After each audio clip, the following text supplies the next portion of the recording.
Hello friend, welcome to Rudra's drive again. तो दोस्तों, आपका स्वागत है मेरे चैनल रुद्रास ड्राइव पे। आज हमारी इस जर्नी का 7वां दिन है। तो अभी हम लोग हैं मिरिक में और जा रहे हैं पशुपति नगर। पशुपति नगर यहाँ से 5 किलोमीटर दूर है और यहाँ के नज़ारे बहुत शानदार है। सुबह का समय है, 7:11 हुए हैं। तो दोस्तों, आज की जर्नी हम लोगों ने जल्दी स्टार्ट की है क्योंकि हम लोग को पहुंचना है दार्जिलिंग। अभी हम लोग जिस रोड के ऊपर है, इस रोड का नाम है ऋषि रोड। ये रोड सिलीगुड़ी से चालू होता है और घूम तक जाता है। कहीं कहीं पे ये रोड नेपाल बॉर्डर के इतना करीब चले जाता है कि आप अगर गाड़ी से उतरते हैं और 2 या 3 मीटर अंदर रोड के जाते हैं तो आप हो सकता है नेपाल में एंट्री कर जाए। हालांकि इस रोड के नज़ारे बहुत सुंदर है और ये रोड दार्जिलिंग जाने के लिए अपेक्षाकृत कम यूज किया जाता है। आज की जर्नी एकदम खास रहने वाली है क्योंकि इस रोड पे आपको बहुत सुंदर नज़ारे देखने को मिलेंगे और यही एक कारण है जिसके लिए हम लोगों ने इस रूट को चूज किया है। और ये देख लीजिए, पशुपति नगर को बोर्ड के ऊपर लिखा है पशुपति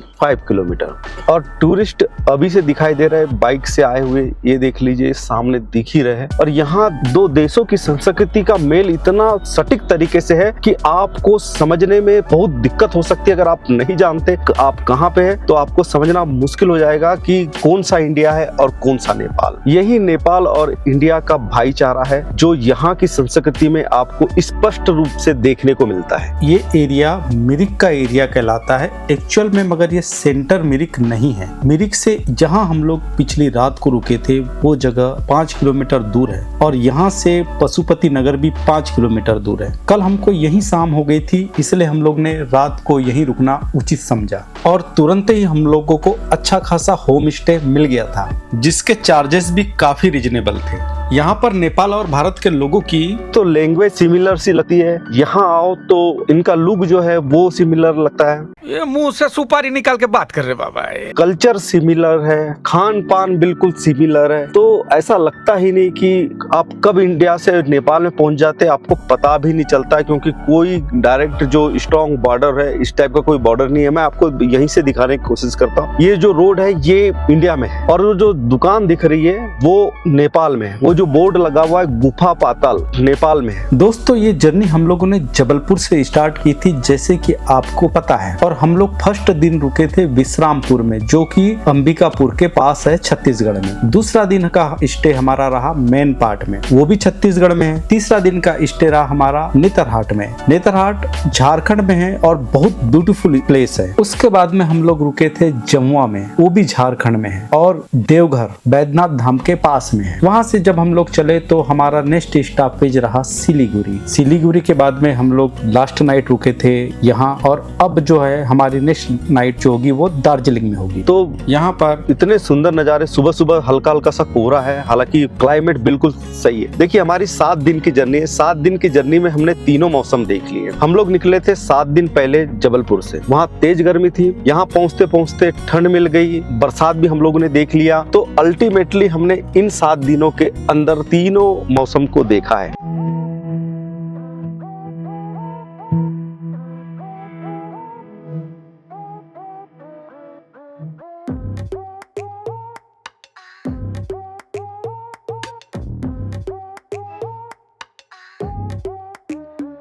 यहाँ पे दिखो ना, ये लाइन कितनी पास में से गुजर रही है ना। तो दोस्तों, ये देखिए, हम लोग पशुपति नगर के पास में ही है। 1 या 2 किलोमीटर बचा होगा। यहाँ पे चीड़ के पेड़ों के बीच के नज़ारे अद्भुत है, गजब नज़ारे यहाँ के। दोस्तों, हम लोग घूमने के लिए देश विदेश जाते हैं, पर इस तरीके के नज़ारे जो है जो बहुत ब्यूटीफुल होते हैं वो आपको इंडिया में भी देखने मिल सकते हैं। अगर जब भी आपका मन करे और समय हो तो आप आइए इस साइड। आप दार्जिलिंग विजिट कीजिए, आप गैंगटॉक विजिट कीजिए, यानी कि पूरा सिक्किम विजिट कीजिए, तो आपको लगेगा कि कितना ब्यूटीफुल है। हालांकि हम लोग अभी इंडिया में हैं और जस्ट नेपाल बॉर्डर के पास में है। हमारे उस साइड नेपाल के इलाम डिस्ट्रिक्ट पड़ता है। इलाम डिस्ट्रिक्ट भी अपने आप में नेपाल का बहुत सुंदर जगह है। हालांकि वो सामान्य लोगों को लगता है कि काठमांडू और पशुपतिनाथ मंदिर इस टाइप में इधर सुंदर होगा, पर नेपाल इस साइड बहुत सुंदर है। जैसे नज़ारे आपको इस साइड देखने को मिल रहे हैं, ऑलमोस्ट सिमिलर नज़ारे आपको नेपाल के साइड भी देखने को को मिल सकते हैं। तो अभी 1 किलोमीटर बाकी है पशुपति नगर के लिए। आप यहाँ के दृश्य देखिए, मन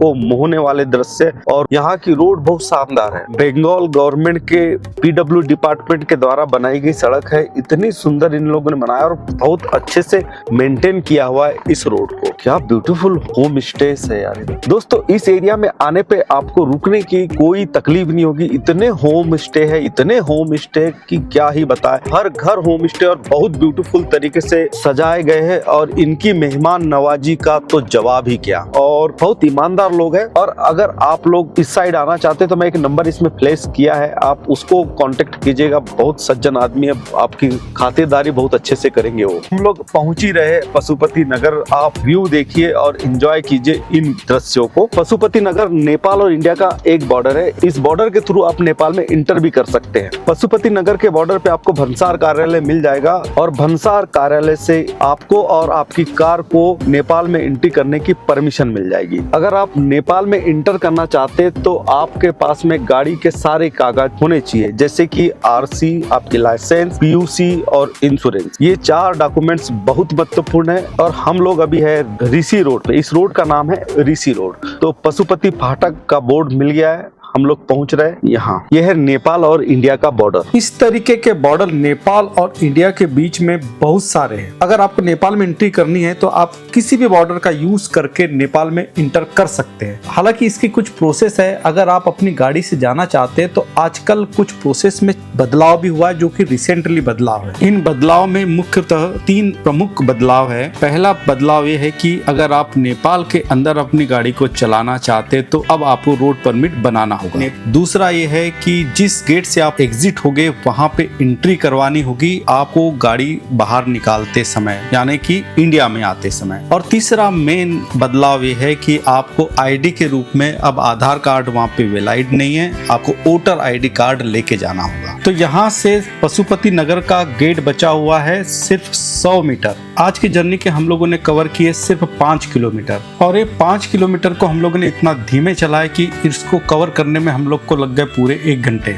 यहाँ का गेट वाकई काफी खूबसूरत है, पर हम लोग नेपाल में इंटर नहीं कर रहे, हम लोग सीधे बढ़ रहे हैं दार्जिलिंग की तरफ। क्यों?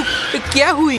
दार्जिलिंग यहाँ से 32 किलोमीटर दूर है, पर पहाड़ी रास्ते हैं और ब्यूटीफुल सीनिक रास्ते हैं। तो हम लोगों को 32 किलोमीटर कवर करने के लिए भी लगता है काफी टाइम लग जाएगा। इस बीच हम लोगों को मिलेगा सबसे पहले सिमना, उसके बाद में मिलेगा सुखिया पोखरी, उसके बाद में मिलेगा मचधुरा, उसके बाद में मिलेगा लेपचा जगत, और उसके बाद आएगा घूम। और घूम से हम लोग लेफ्ट में घूम जाएंगे और फिर पहुंचेंगे दार्जिलिंग। तो दोस्तों, रास्ते में जितने भी गांव मिलने वाले वो काफी खूबसूरत है, और हर गांव में टूरिस्ट के रुकने की व्यवस्था है। खूब सारे होम स्टे है, जैसा कि अभी तक आप लोग देखते हैं, ये होम स्टे आपको पूरे रास्ते में दिखते रहेंगे। तो फिर हम लोग आगे बढ़ रहे हैं और आपको मैं दिखाता हूँ ब्यूटीफुल टी गार्डन, जो इस एरिया की शान है। यह एरिया इतना सुंदर है दोस्तों कि आपका मन करेगा हर थोड़ी ही देर बाद में रुक रुक करके जाऊं। नजारे देख करके यहाँ जी नहीं भरता है, और हम लोग भी रुक रुक करके जा रहे हैं, देखते हुए जा रहे हैं। आपको ये वाला एरिया दिखाता हूँ।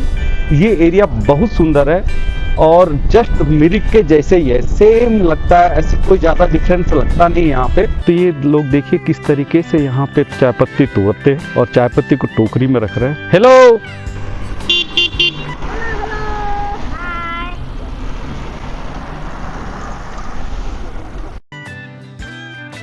तो देखिए सामने के नज़ारे बहुत ब्यूटीफुल है। बड़े बड़े चाय बागान दूर दूर तक दिखाई दे रहे हैं। इतना बेस्ट व्यू है यहाँ का कि शब्दों में बयां करना ही मुश्किल है। आप ये देख लीजिए, यहाँ सारे ढेर सारे होम स्टेज है, रुकने की बहुत अच्छी व्यवस्था है यहाँ पे।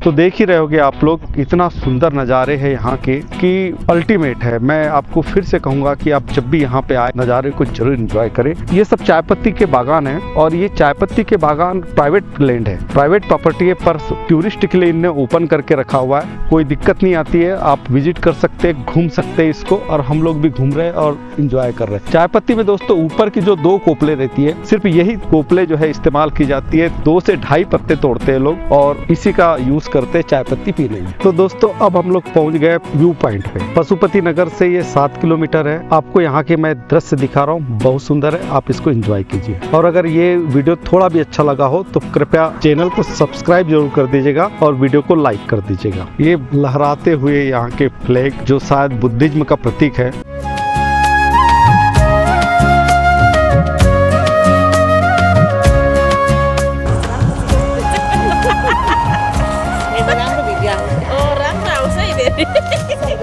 हम लोग ने क्रॉस कर लिया सिमगा और ये है एसएसबी का चेक पोस्ट। आप देख ही रहोगे यहाँ से घूम है 16 किलोमीटर और इसके बाद आता है सुखिया पोखरी। तो हम लोग अब पहुँच चुके हैं सुखिया पोखरी। हम लोग ने पशुपति नगर से उतरे हैं तो सुखिया पोखरी को क्रॉस किया है और घूम यहाँ से 7 किलोमीटर बचा है। कंटिन्यूसली पानी आ रहा है पशुपति नगर से। एक्चुअली पानी हमको नेपाल बॉर्डर से ही मिल गया था और यहाँ छोटी छोटी बर्फ भी गिर रही है। ये देखिए सामने दाने गिर रहे हैं, बर्फ गिर रही है। देखो ये रोडों के ऊपर बर्फ गिर रही है और बर्फबारी हम लोग को देखनी ही थी, तो इच्छा ये भी एक तरीके से पूरी हो रही है कि बर्फ गिरते हुए दिखाई दे रही।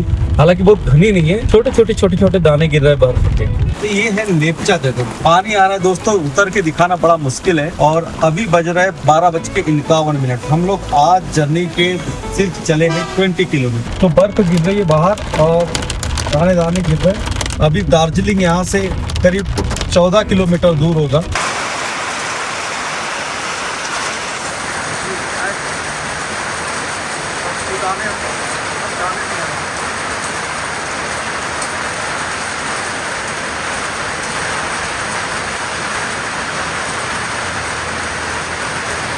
तो दोस्तों 1:27 हुए। घूम यहाँ से 4 किलोमीटर दूर है। घूम वो स्थान है जहाँ से आपको छोटी ट्रेन, जिसको टॉय ट्रेन बोलते हैं, वो देखने को मिलेगी। दोस्तों ये टॉय ट्रेन बहुत ब्यूटीफुल ट्रेन है और आप इस टॉय ट्रेन को एंजॉय करना चाहते हैं तो न्यू जलपाईगुड़ी स्टेशन से ये दार्जिलिंग के लिए चलती है। और इन पहाड़ों से गुजरते हुए जो दृश्य टॉय ट्रेन के द्वारा दिखते हैं वो अकल्पनीय है और अतुलनीय है। तो जब भी आपको मौका मिले तो आप टॉय ट्रेन को एंजॉय कर सकते हैं। हालांकि दार्जिलिंग कोई बड़ी ट्रेन नहीं जाती है, न ही दार्जिलिंग में एयरपोर्ट है, तो आपको बाई रोड ही आना होगा। तो दोस्तों हम लोग पहुंचो के घूम, तो यहाँ से हम लोगों को लेना होगा लेफ्ट टर्न दार्जिलिंग के लिए। ये देख लीजिए आप टॉय ट्रेन की पटरियां और ये घूम स्टेशन। देखिए इसका एल्टीट्यूड लिखा हुआ है 7407 फीट पे। बहुत देर से हम लोग डाउन पे आ रहे हैं तो डेफिनेटली हम लोग जिस जगह पे थे वो इससे ज्यादा ऊंचाई पे रहा होगा। यानी पशुपति नगर है, माने भंजन है, ये ज्यादा हाइट पे है। तो यहाँ से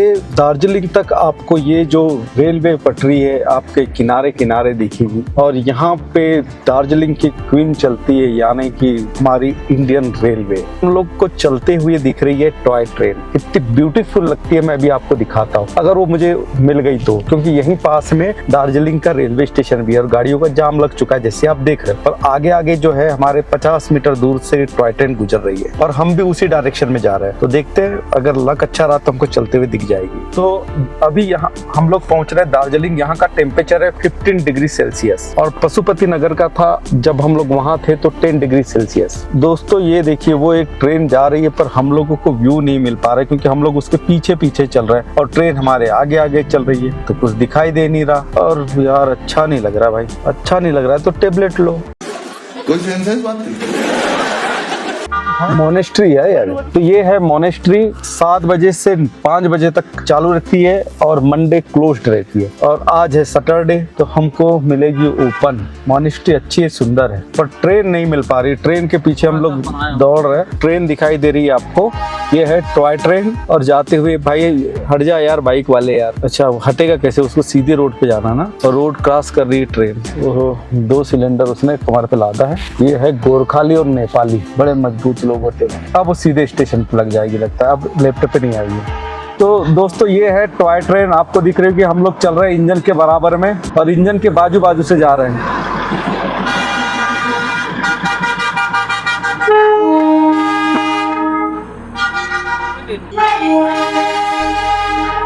तो दोस्तों अभी हम लोग चल रहे हैं ट्रेन के साथ साथ, और ये है टॉय ट्रेन दार्जिलिंग की।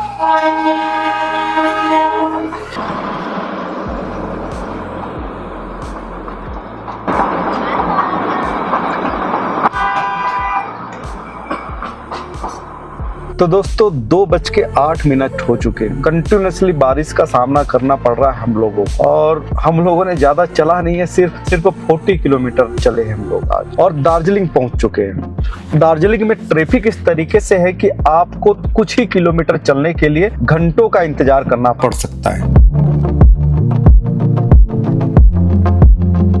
तो 2:14 हुए हैं और हम लोग पहुंच चुके हैं दार्जिलिंग के रेलवे स्टेशन के पास। लहराते हुए आप इंडियन फ्लैग को देख रहे होंगे, और ये जो स्टेशन है ये है दार्जिलिंग स्टेशन। ट्रेन लगी हुई है जो यहाँ से न्यू जलपाईगुड़ी तक जाएगी। अभी हम लोग जा रहे हैं दार्जिलिंग के माल रोड को विजिट करने के लिए। आज का दिन काफी चैलेंजिंग रहा। जैसे हम लोगों ने पशुपति नगर को क्रॉस किया, कुछ देर बाद में अच्छी खासी बारिश होने लगी। इस कारण हमने अपना कैमरे को अंदर ले लिए और अच्छे से शूट नहीं कर पाए। पर नेक्स्ट डे हमारा बहुत अच्छा रहने वाला है, क्योंकि हम लोग विजिट करने वाले हैं दार्जिलिंग के प्रमुख स्थानों को। यहाँ के प्रमुख स्थानों को विजिट करने के बाद में हम लोग बढ़ चलेंगे सिक्किम की तरफ। सिक्किम वाकई काफी सुंदर है और ब्यूटीफुल है। यहाँ के नज़ारे देखते ही बनते हैं।